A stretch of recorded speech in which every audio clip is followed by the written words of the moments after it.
What if the most heartbreaking betrayal became the forge that tempered a soul into unbreakable strength? And what if the man who broke her one day found himself shattered by the woman he underestimated?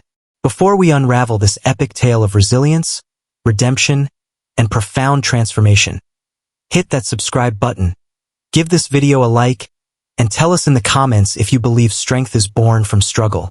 Alara looked at herself in the mirror, adjusting her chestnut hair.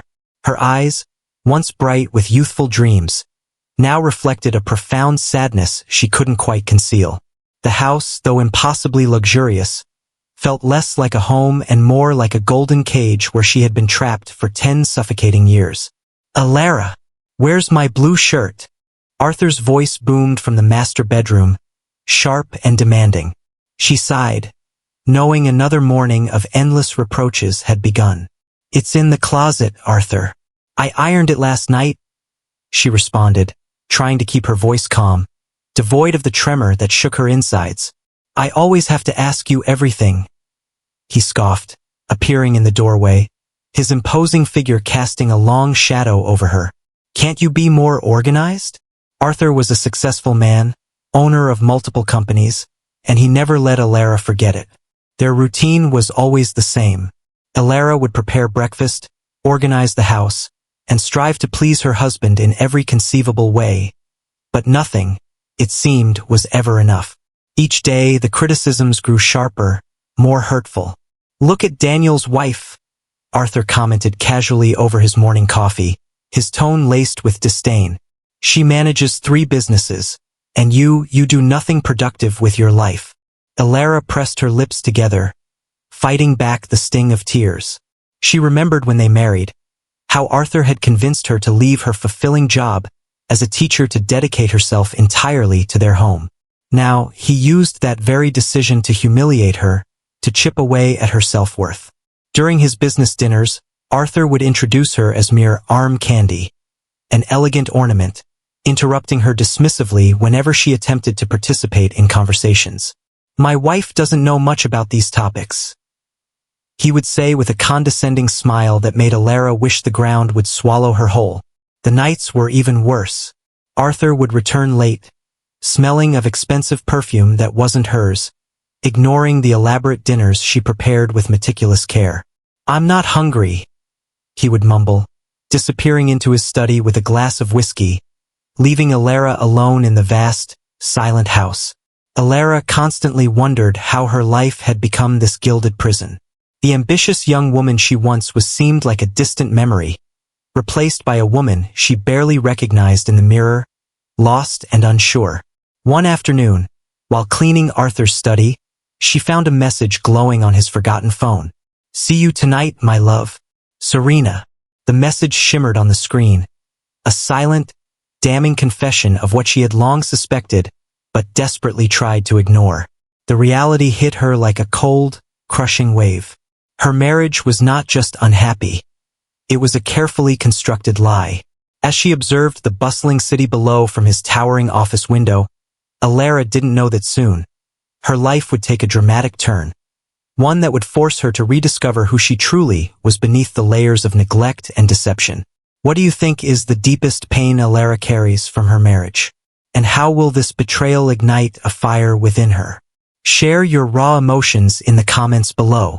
If this story of an awakening soul is captivating you, don't forget to like this video and subscribe to our channel for the next part of this powerful transformation. That Thursday afternoon, Alara finally decided to confront Arthur. She waited for him in the main living room, his phone clutched in her hand, the damning photos she'd found on his computer serving as her silent, undeniable evidence. The images showed Arthur with Serena in various luxury restaurants, sharing kisses and tender caresses that should have belonged only to her. When Arthur finally crossed the threshold, his face hardened, shifting instantly as he saw Alara sitting in the dim light. "Who is Serena?" Alara asked, her voice trembling slightly, but firm. Arthur showed no surprise, no shame. Instead, a cruel smile twisted his lips. "It was only a matter of time before you found out," he responded, loosening his tie, a gesture of casual indifference. "Serena is everything you are not. She's young, ambitious, intelligent. How long? Alara interrupted, her fists clenched, nails digging into her palms. 6 months. And you know what, Alara? They've been the best 6 months of my life. Arthur poured himself a drink as if they were discussing the weather, his casualness a dagger to her heart. She understands the world of business, knows how to behave in high society. Not like you, who only knows how to be a kept woman. The words struck Alara like physical blows, each one echoing the years of subtle humiliations. And our marriage? Alara whispered, tears blurring her vision. The 10 years we spent together? Marriage? Arthur let out a bitter laugh, a sound devoid of warmth. This was never a marriage, Alara. It was a mistake I made when I was young and stupid, and it's time to correct it. He walked to the master bedroom and began pulling Alara's clothes from the closet, tossing them carelessly onto the floor. I want you out. Now. You can't do this. Alara protested, following him, her voice rising in desperation. This is my house too. Your house. Arthur looked at her with contempt. Everything is in my name. The house, the cars, the bank accounts. You have nothing. In a matter of minutes, Alara's belongings were scattered at the grand entrance of the house. Curious neighbors peered from their windows as Arthur threw her last suitcases onto the street. And don't you dare try to seek legal help, Arthur warned from the doorway, his voice chillingly cold. My lawyers will destroy you. Besides, with what money would you pay a lawyer? The heavy front door slammed shut with a deafening thud, leaving Alara utterly alone on the street, surrounded by her meager belongings.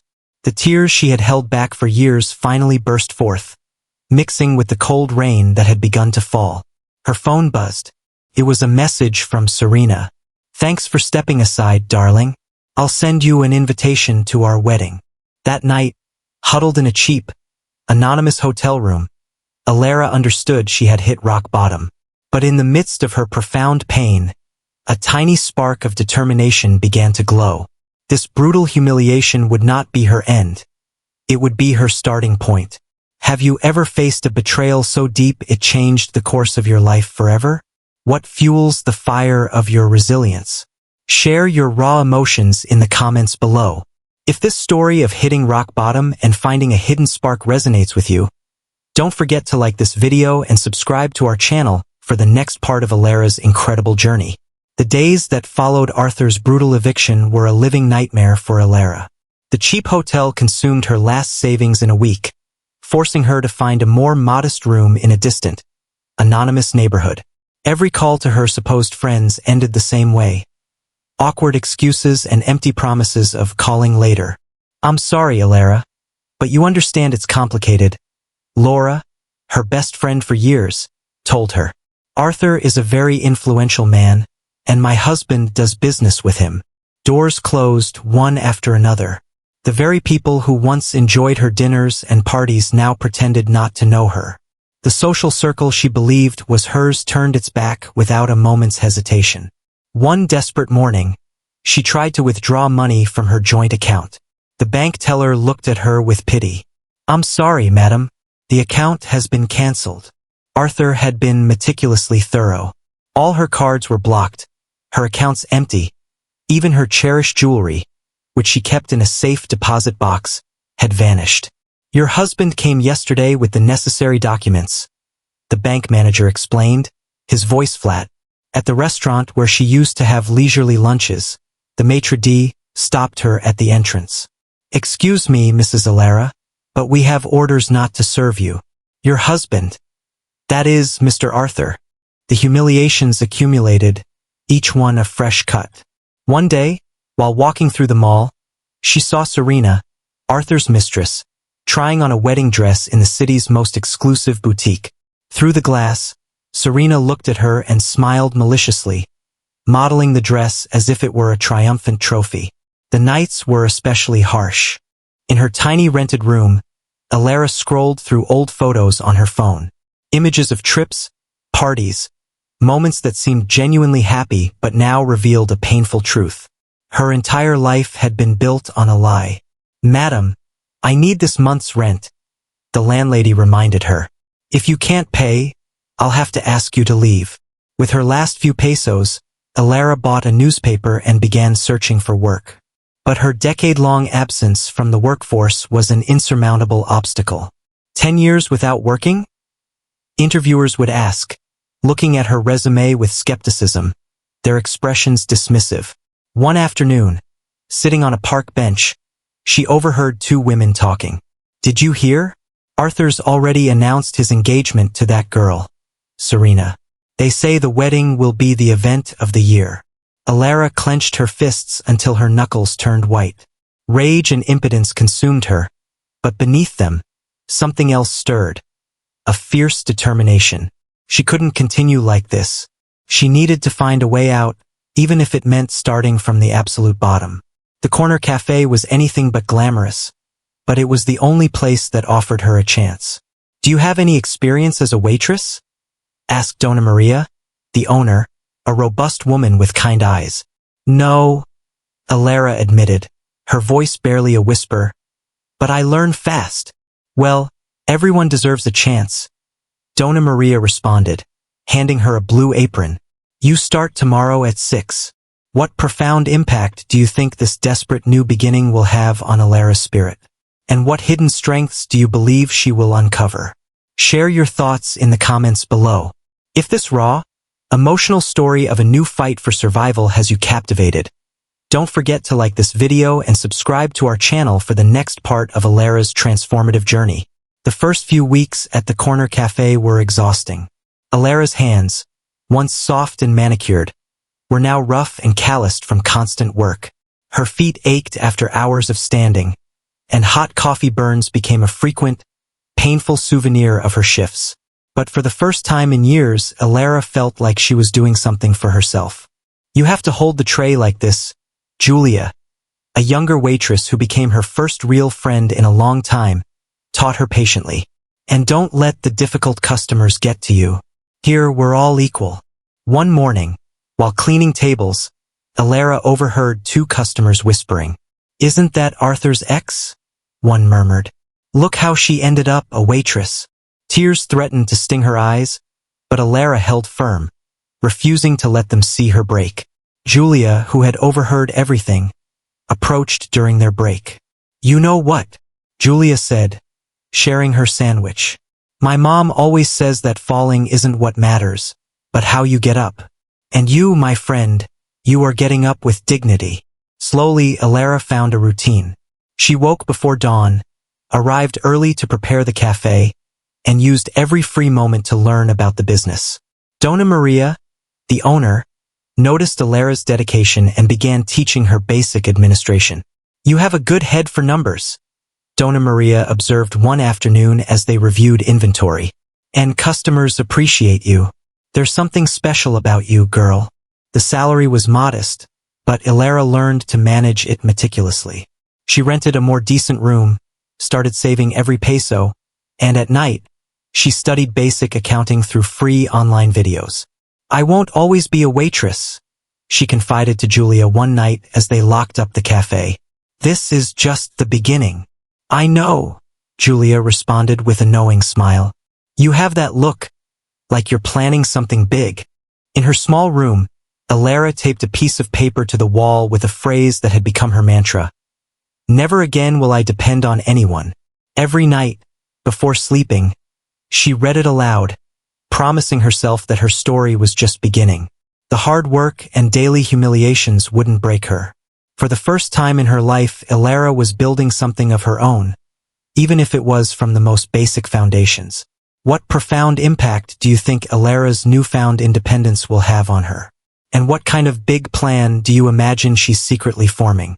Share your thoughts in the comments below. If this story of resilience and self-reliance inspires you, don't forget to like this video and subscribe to our channel for the next thrilling chapter. It was a Tuesday like any other at the corner cafe.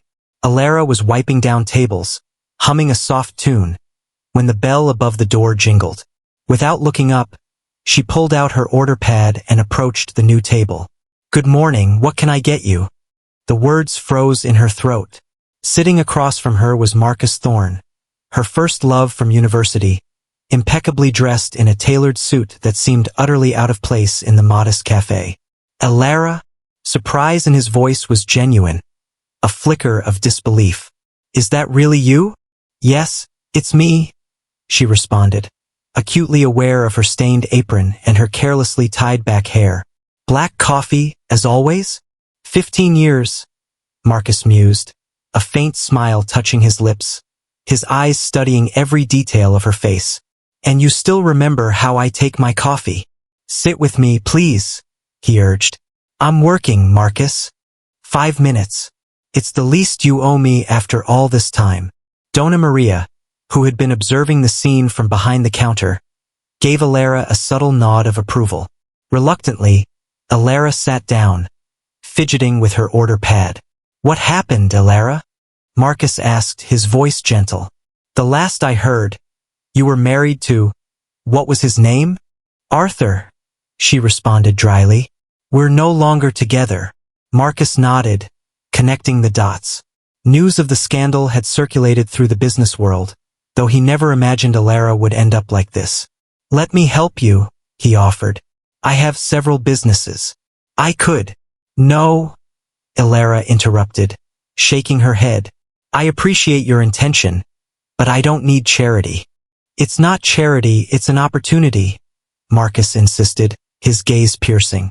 The same Alara I knew, the one who wanted to conquer the world. Where is she? That Alara no longer exists, she responded, rising from the table, a steely edge to her voice. Anything else with your coffee? Yes.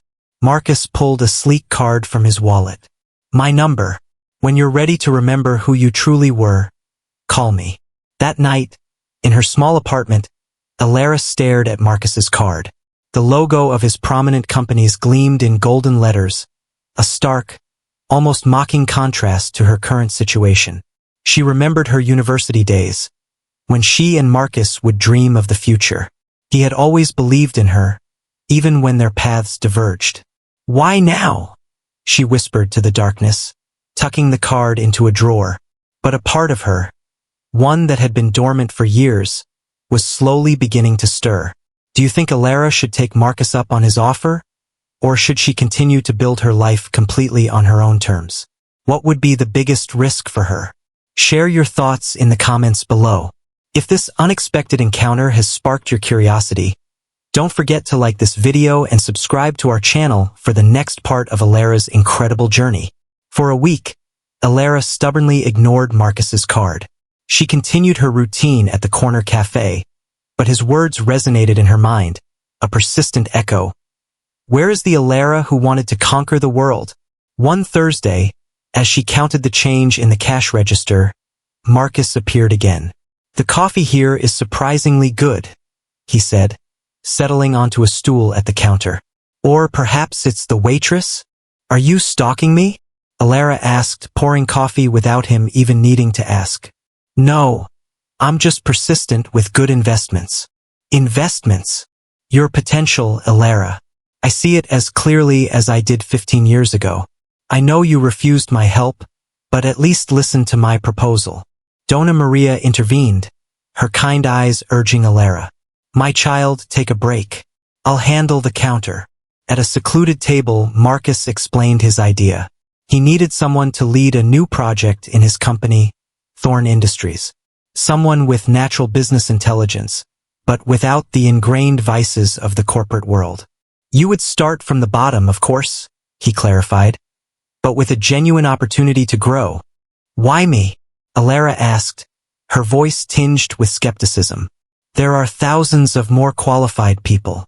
Because I remember the student who got top grades without effort, the one who organized university events better than professionals, the one who had a unique vision for business.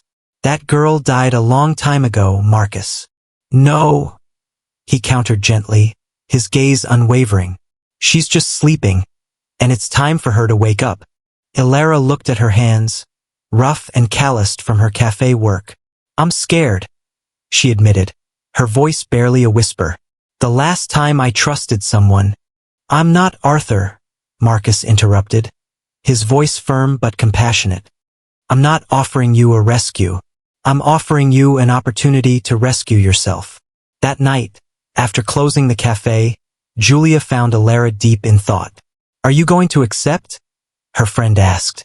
How do you know? Because ever since that man appeared, your eyes shine differently, as if you've remembered something important. Alara embraced Donna Maria and Julia, a heartfelt gesture of gratitude. I promise I'll come visit you, she vowed. You better, Donna Maria responded with tears in her eyes. And when you're a successful businesswoman, don't forget where you started. The next day, Alara walked into the imposing building of Thorn Industries. Her clothes were modest, bought with her cafe savings, but her posture was different. For the first time in years, she walked tall with unwavering determination. Good morning, Marcus greeted her in his office. Ready to begin?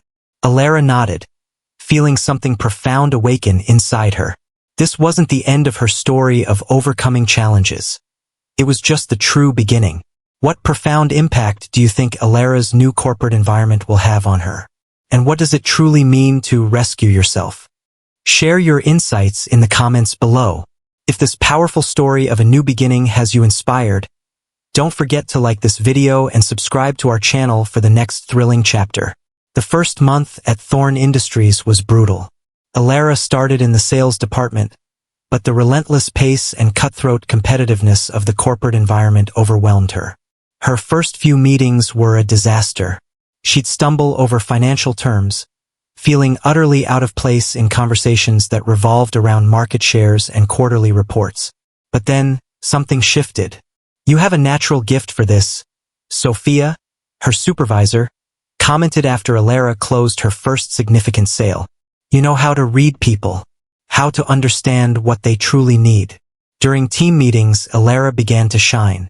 Her proposals were innovative, blending her direct customer experience from the corner cafe with the corporate strategies she was rapidly learning. Your presentation on the new product line was excellent, Marcus told her one afternoon, visiting her small office. How did you come up with that approach? At the cafe, I learned that every client is a different world, she responded simply. We don't sell products. We sell solutions to specific problems. Marcus smiled, remembering the brilliant student he had met years ago. You know, Arthur was an idiot for not seeing your potential. Arthur saw exactly what he wanted to see, Alara replied, without a trace of bitterness in her voice. Someone he could control. But that doesn't matter anymore. Weeks turned into months. Alara absorbed knowledge like a sponge, staying late to study financial terms, market strategies, and business management. Her colleagues noticed her dedication. It's incredible, Mr. Davies, the financial director, commented to Marcus. She has an analytical capacity that many executives with years of experience would envy. One afternoon, during a crisis with a major client, Alara took the initiative. While everyone else panicked, she remained calm and developed a strategy that not only saved the contract but improved it. How did you know what to do? Marcus asked later. When you've hit rock bottom, she responded, a quiet strength in her voice. You learn to see crises as opportunities. In her apartment, now more comfortable though still modest, Alara created a study corner. The walls were covered with notes, charts, and business plans. Her mind, dormant for years during her marriage, flourished with new ideas and projects. One morning, while reviewing quarterly results, Alara realized something profound. She was no longer the frightened woman who had walked out of Arthur's house. This new version of herself was stronger, more capable, more real. The talent was always there, Marcus told her during a working dinner. You just needed the opportunity to rediscover it. Alara smiled, knowing this was only the beginning of her transformation. What does it truly mean to find your strength after hitting rock bottom? And how do you think Alara's unique background gives her an edge in the corporate world? Share your insights in the comments below. If this story of resilience and unexpected success is captivating you, don't forget to like this video and subscribe to our channel for the next thrilling chapter. The changes in Alara weren't just professional. Her way of dressing, of speaking, of moving through the world had evolved. She no longer lowered her gaze when speaking or constantly apologized. The quiet confidence she exuded was magnetic. "We need you to lead the Martinez project," Marcus announced during an executive meeting. "It's a $50 million account." The other executives exchanged surprised glances. It was a crucial project for the company, and Alara had only been with them for 8 months. "Are you sure?" Mr. Davies asked Marcus. "It's an enormous responsibility." "Completely," Marcus responded, his voice firm. "Alara has exactly what we need." In the following weeks, Alara immersed herself in the project. Her nights were filled with strategic planning and international calls. During the day, she led a team of 20 people, earning their respect not by imposition, but by sheer competence. "It's different working with you," Chris, one of the analysts, commented to her. "You don't treat us like subordinates, but as collaborators." The project advanced successfully, surpassing all expectations, but something more profound was happening. Marcus and Alara were spending more and more time together, working late, sharing business dinners that subtly transformed into personal conversations. "Do you remember our first date at the university?" Marcus asked one night while they reviewed documents. "That horrible coffee shop near campus where the waiter spilled soda on your new shirt," Alara completed, smiling at the memory. "But I can't go there, Marcus. I can't." "I know," he responded softly. "You have to heal first." "I understand." Alara concentrated on the work, but her emotions were complicated. The attraction between them was evident, a silent hum of connection, but the fear of repeating past mistakes held her back. One afternoon during a crucial presentation, Alara shone. Her mastery of the subject, her stage presence, her ability to answer difficult questions impressed everyone. The Martinez project closed successfully, exceeding all expectations. "You are an extraordinary woman," Marcus told her at the celebration. "You always were, but now everyone can see it." "Thank you for believing in me," she responded. "But this achievement is mine."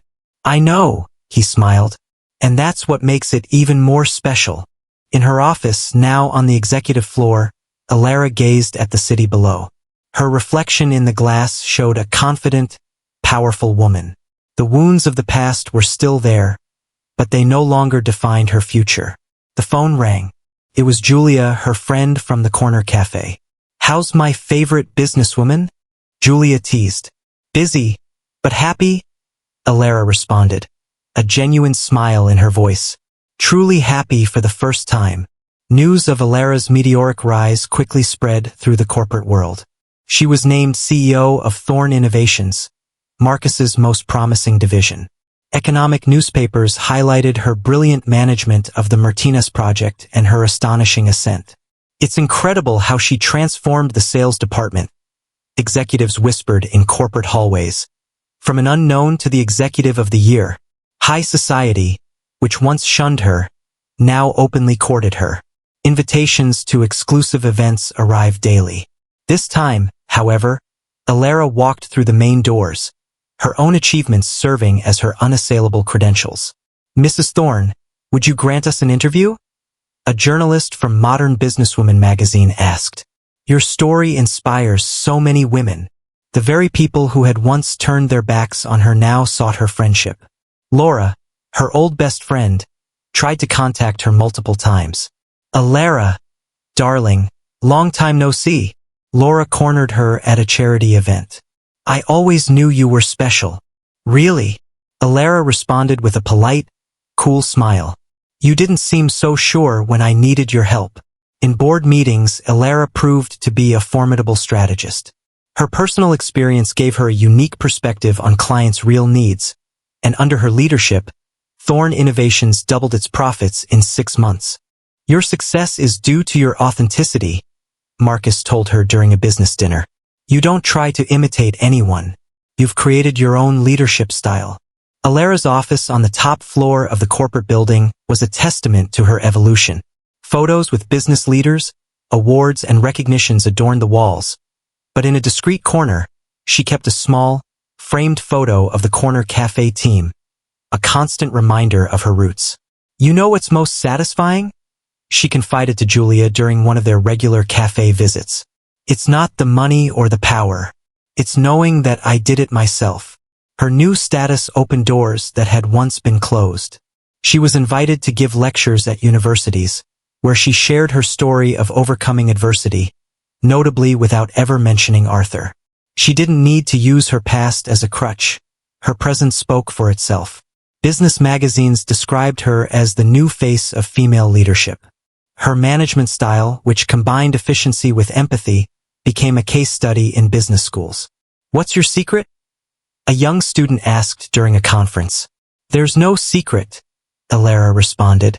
"Just hard work, authenticity, and the willingness to get up after every fall." In her personal life, Alara had found a profound balance. She maintained a small but fiercely loyal circle of true friends, and her relationship with Marcus, though complex, was built on mutual respect and deep admiration. One afternoon, while signing multi-million-dollar contracts, her executive assistant informed her that Arthur had tried to secure an appointment with her. "Tell him I'm busy," Alara responded without looking up. "Very busy building my empire." What do you think is the ultimate irony of Alara's success as Arthur's life begins to unravel? And what lesson do you believe Arthur is about to learn the hard way? Share your insights in the comments below.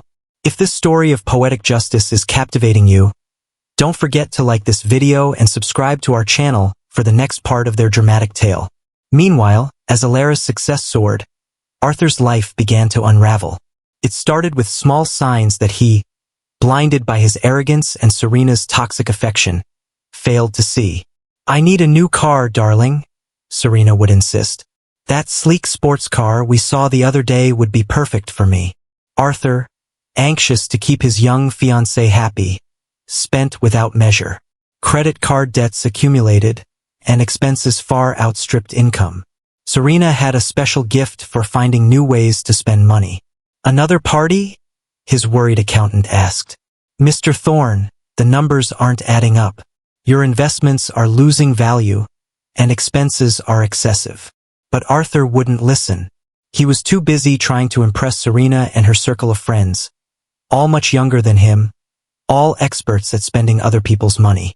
"I have an incredible investment opportunity," Serena told him one night. "My friend Chris has this cryptocurrency business. It's guaranteed, darling. We can't lose." Arthur invested $500,000 in Chris's scheme. 3 weeks later, the money had vanished, along with Chris. "You guaranteed me it was safe," he yelled at Serena. "Don't yell at me," she retorted, her voice menacing. "Or do you want everyone to know how you used to treat your ex-wife?" Problems multiplied. Several of his major clients abandoned him, preferring to do business with more stable companies. Rumors about his financial difficulties began to circulate in the business world. "Thorne is finished," they whispered at corporate cocktails. "They say he's selling properties to cover debts." One morning, Arthur arrived at his office to find several employees packing their things. His company was in free fall, and the smartest ones were already seeking new horizons. "Mr. Thorne," his assistant nervously intercepted him. "The bank called.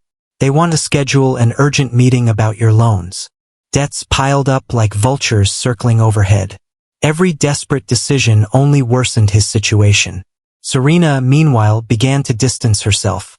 "I need time to think," she told him one night after he refused to buy her a diamond bracelet. "Perhaps we should postpone the wedding." The final blow came when he discovered Serena had emptied his last bank accounts and vanished with her supposed yoga instructor. "I'm sorry, love," read the note she left, "but I didn't marry you to be poor. Thanks for the good times." Sitting in his increasingly empty office, Arthur gazed out the window at the Thorne Innovations building, where he knew Alara now held a prominent position. The cruel irony of the situation was not lost on him. "Sir," his assistant interrupted, "the movers are here. They say they have to clear out the office today." Arthur nodded, defeated.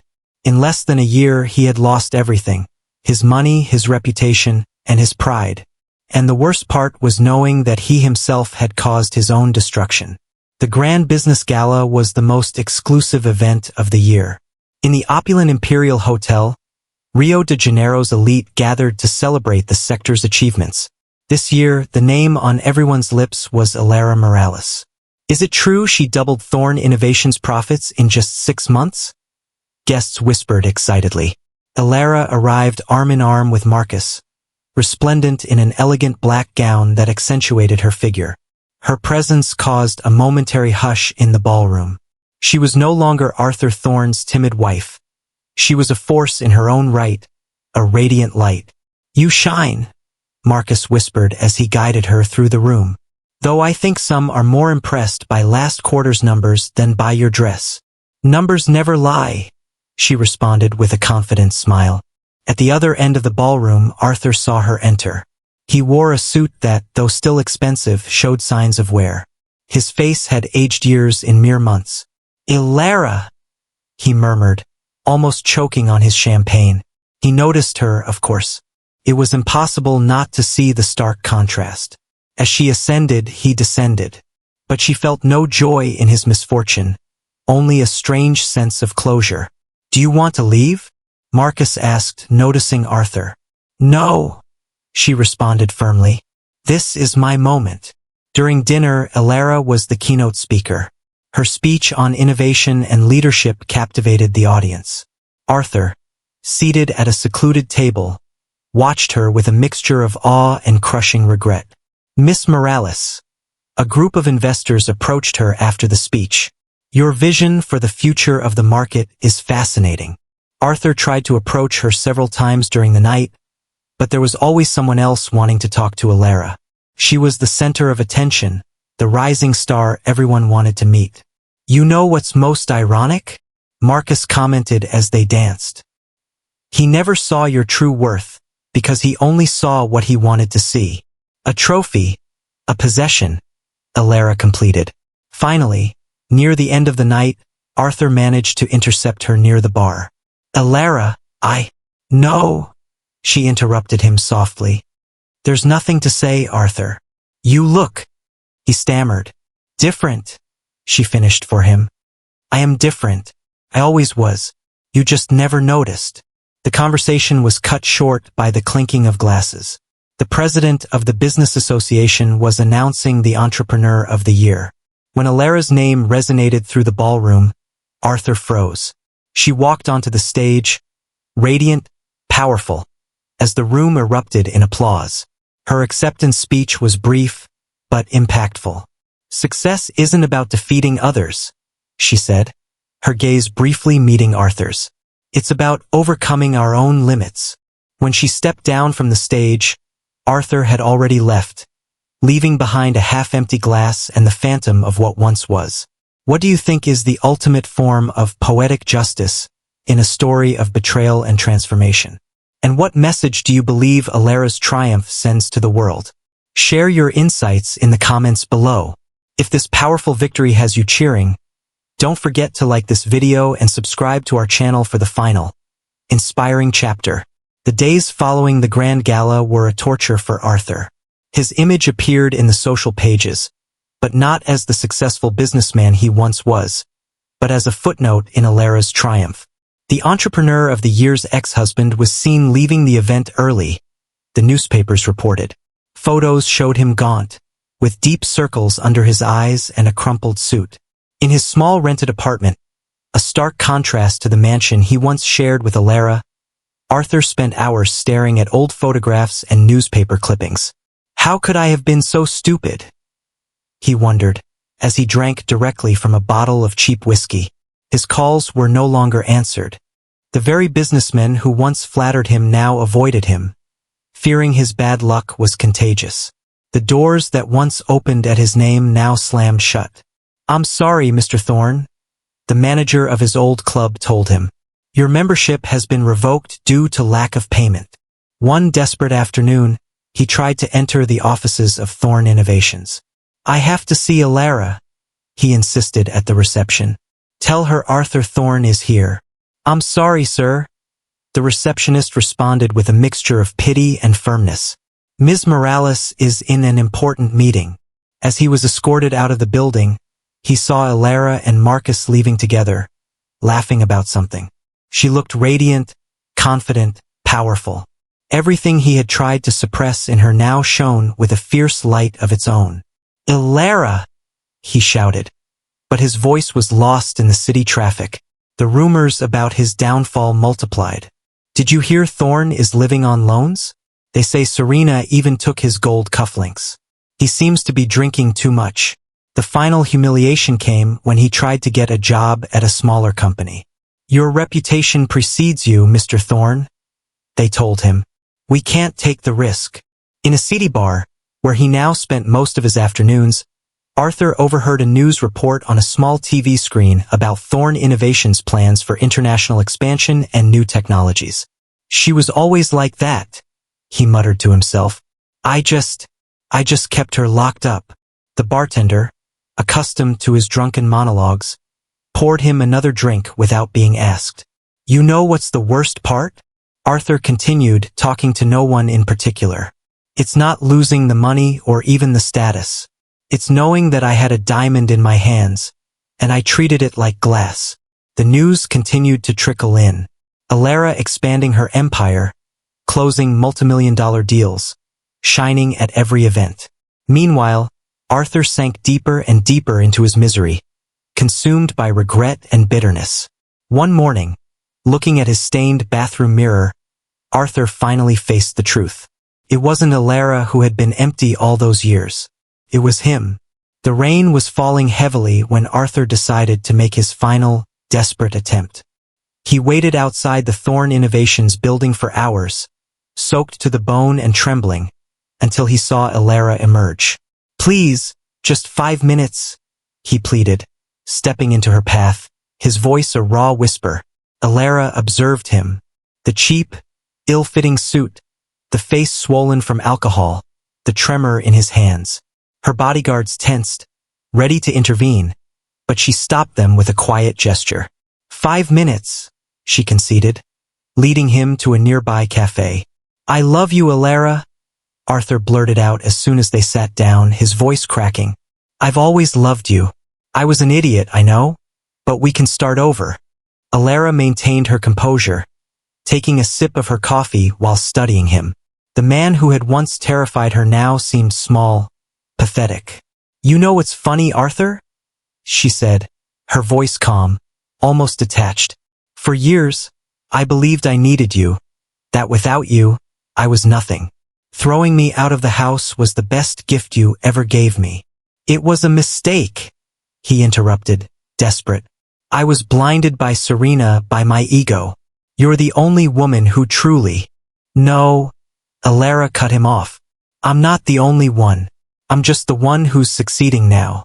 If I were on the street, you wouldn't even look at me. Tears began to stream down Arthur's face. I can change. Give me a chance. I still have contacts we could... Contacts? Alara smiled sadly. The same ones who abandon you now? No, Arthur. I didn't come here to humiliate you. I came to close this chapter. What does Marcus have that I don't? He asked, his voice breaking. Respect, Alara responded, her gaze steady. For me, for my work, for who I am. Something you never understood. Arthur tried to take her hand, but she gently withdrew it. I'm ruined, Alara. I have nothing. You could help me too. How you helped me when you threw me onto the street. Her voice was firm, but devoid of bitterness. No, Arthur. Your current situation is a result of your decisions. Just as my success is a result of mine. What are you going to do? He sobbed. Do what I did, Alara said. Start from zero. Learn. Grow. But this time, do it for yourself, not to impress others. She stood, leaving money for the coffee on the table. Before walking out, she paused and looked at him one last time. Thank you, Arthur. Why? He asked, confused. For showing me how strong I can be. Goodbye. Arthur watched her walk away under the rain, her elegant figure disappearing among the bustling crowd. He remained there alone, Alara's words echoing in his mind. Outside, her driver opened the car door. Everything okay, madam? He asked, concerned. Yes, she responded, looking back at the cafe one last time. Everything is exactly as it should be. The city's most exclusive restaurant buzzed with activity that night. At the main table, Marcus and Alara dined, surrounded by the country's most influential business leaders. The engagement ring on her left hand caught the candlelight, sparking murmurs of admiration. "Did you hear?" a socialite whispered to her companion. "They say the wedding will be the event of the year." Arthur, seated in a dark corner of the bar, watched the scene with a mix of pain and resignation. He had entered wearing his last decent suit, spending the little he had left on a drink he hadn't even touched. "It's funny," Marcus said loudly, making sure Arthur could hear. "Some men hold a treasure in their hands and don't know how to value it. Others wait years for the opportunity to show what true love can do." Alara's cheeks flushed slightly. "It's the truth, my love," Marcus continued, raising his glass. "I propose a toast to the most extraordinary woman I've ever met, and to the future we will build together." The guests raised their glasses, and Arthur felt each word like a stab. The contrast couldn't have been more painful. He, hidden in the shadows, while Alara shone under the spotlights. "More wine, sir?" the bartender asked Arthur. "No, I'm leaving," he responded, getting up with difficulty. As he passed the main table, Marcus stopped him. "Arthur, what a surprise to see you here. Did you hear the good news?" Silence fell over the table. All eyes alternated between Arthur, Marcus, and Alara.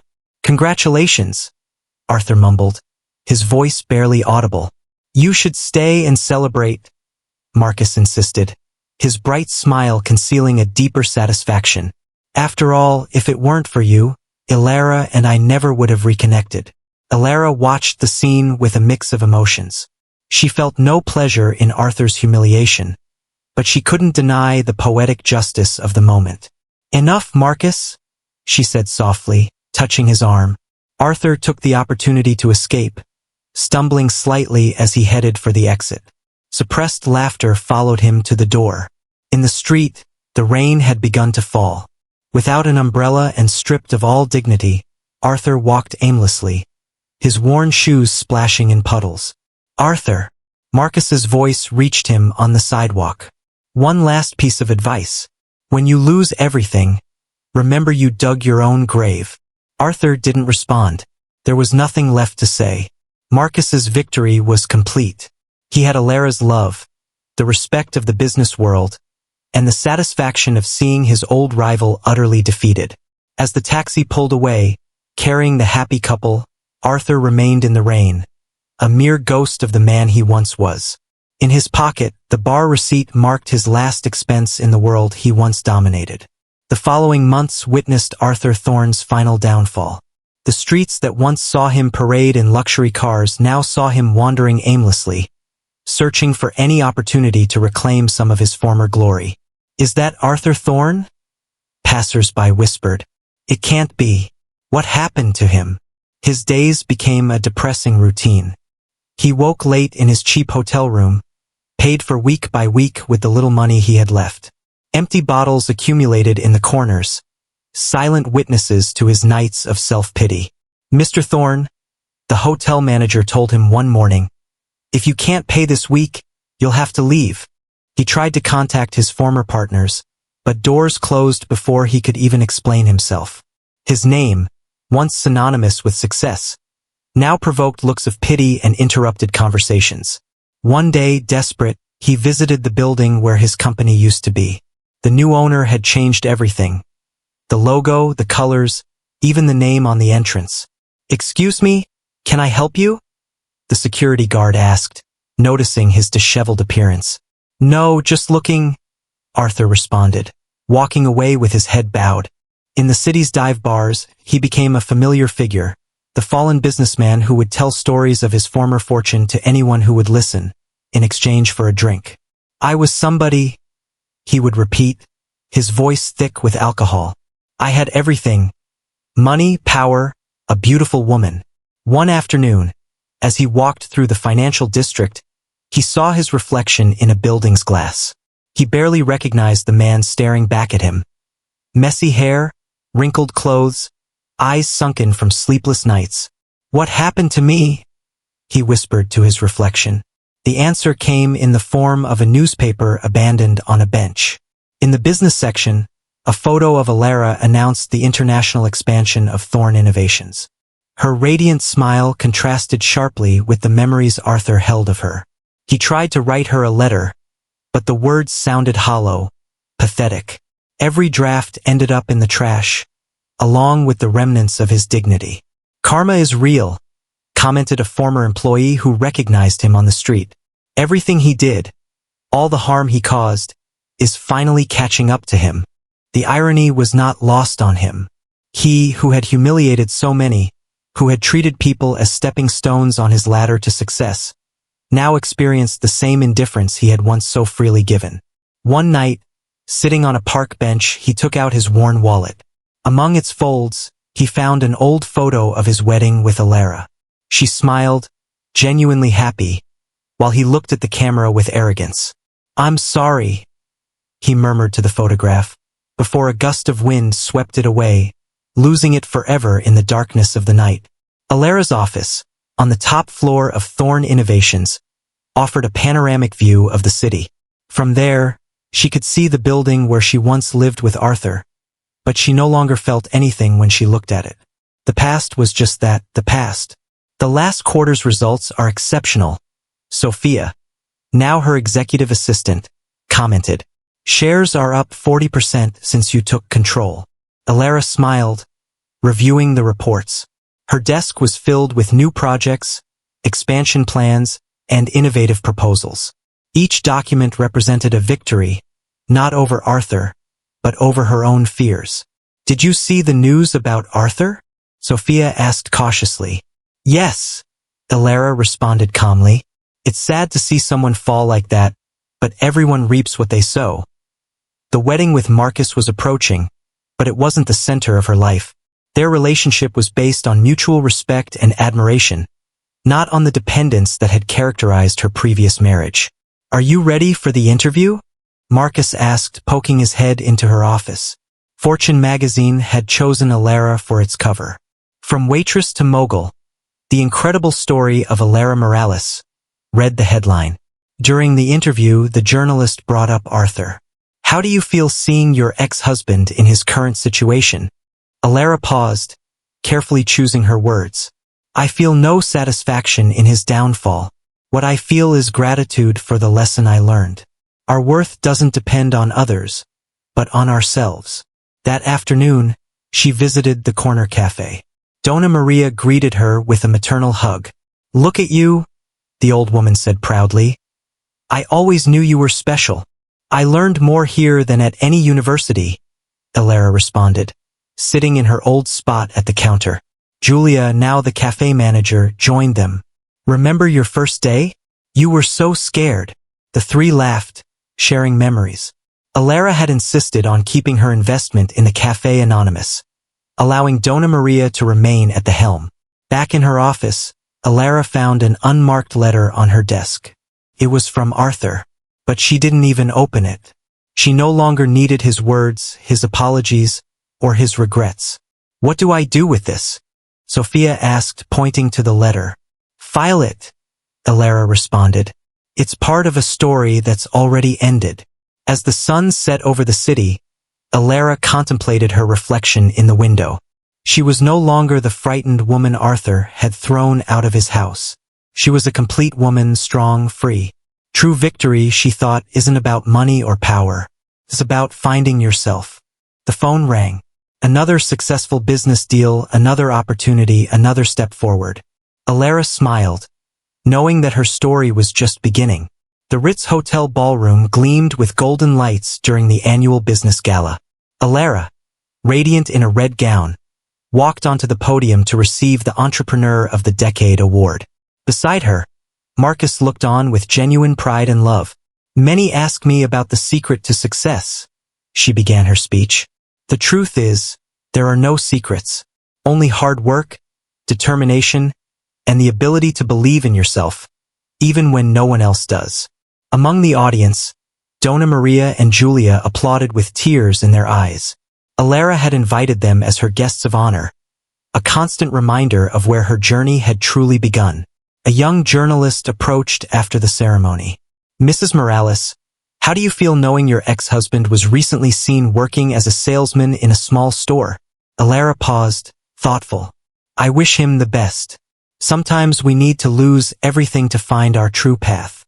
Later that night, on the hotel terrace, Marcus hugged her from behind as they gazed at the illuminated city. Are you happy? He asked. More than happy, she responded. I am at peace. Alara's story became a symbol of overcoming adversity. At universities where she gave lectures, young women looked at her with admiration, dreaming of following in her footsteps. But her greatest satisfaction didn't come from awards or recognition, but from the profound freedom she had found. The freedom to be herself, to make her own decisions, to build her own destiny. And as the night deepened, Alara smiled, knowing that her true victory wasn't in surpassing Arthur, but in having found herself in the process. The best revenge, she thought, is to be genuinely happy. Hello everyone. If this story of love, overcoming adversity, and poetic justice touched your heart, don't hesitate to like it and share it with your friends and family. This is one of those stories that reminds us there is always light at the end of the tunnel and that true love arrives when we least expect it. Your support helps us continue creating content that inspires you. And if you'd like to see more stories like this, don't forget to subscribe to our channel and activate notifications. We'd love to know what country you're watching us from. Mexico, Argentina, Colombia, Spain? Tell us in the comments. Your opinion is very important to us and helps us create stories that resonate with our Latin audience.